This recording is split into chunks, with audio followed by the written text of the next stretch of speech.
23 ఉద్యోగులు సంఘటిత రంగంలో అసంఘటిత రంగంలో పనిచేసే దెందులూరు నియోజకవర్గంలో పెదవేగి మండలం దుగ్గిరాలలో ఎమ్మెల్యే చింతమనేని ప్రభాకర్ దివ్యాంగ శక్తి పథకాన్ని ప్రారంభించి తొలి బస్సుకు జెండా ఊపారు. ఈ పథకం ద్వారా దివ్యాంగులకు ఆర్టీసీ బస్సులో ఉచిత ప్రయాణ సౌకర్యం కల్పించబడుతుందని, సదరం శిబిరాల ద్వారా సర్టిఫికెట్లు జారీ చేసి మరింత సంక్షేమం అందిస్తామన్నారు. దివ్యాంగులు ఆత్మస్థైర్యాన్ని పెంపొందిస్తూ ప్రభుత్వం వారికి అండగా నిలుస్తుందని పేర్కొన్నారు.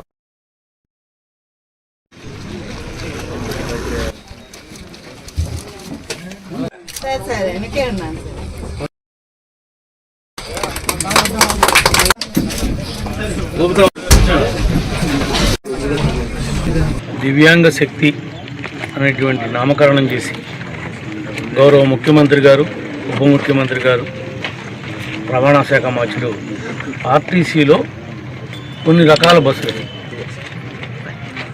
కేటగిరైజేషన్ చేసి వాళ్ళందరూ కూడా ఉచితంగా ప్రయాణం చేసే విధంగా స్పష్టమైనటువంటి ఆదేశాలు రాష్ట్ర ప్రభుత్వం ఇచ్చింది.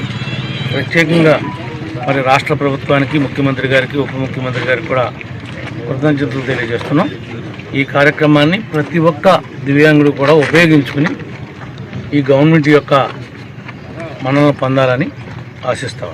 ప్రత్యేకంగా కాన్స్టిట్యున్సీకి ఒక సదరం క్యాంప్ పెట్టమని చెప్పి మేము రిక్వెస్ట్ ఇచ్చాము. ఎప్పటి నుంచో ఇది జరుగుతూ ఉంది.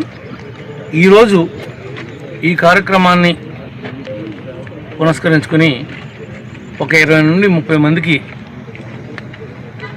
ఈరోజు టెస్టులు చేయడం జరుగుతుందని చెప్పి కూడా దెందులూరు సిహెచ్సిలో తెలియజేస్తా ఉన్నాం. రేపు శనివారం నుంచి మరి పర్సన్ దెందులూరు నియోజకవర్గంలో ఎవరైతే మరి ఈ యొక్క పర్సంటేజీ ఉండి పెన్షన్ రాక ఇబ్బంది పడుతున్నటువంటి కుటుంబాలు ఉన్నాయో వాళ్ళందరికీ కూడా వైద్య పరీక్షలు నిర్వహించి అర్హత కలిగినటువంటి వాళ్ళందరికీ కూడా సర్టిఫికేట్లు ఫస్ట్ ఇష్యూ చేయడం జరుగుతుందని చెప్పి కూడా ఈ సందర్భంగా తెలియజేస్తాం. Thank you sir.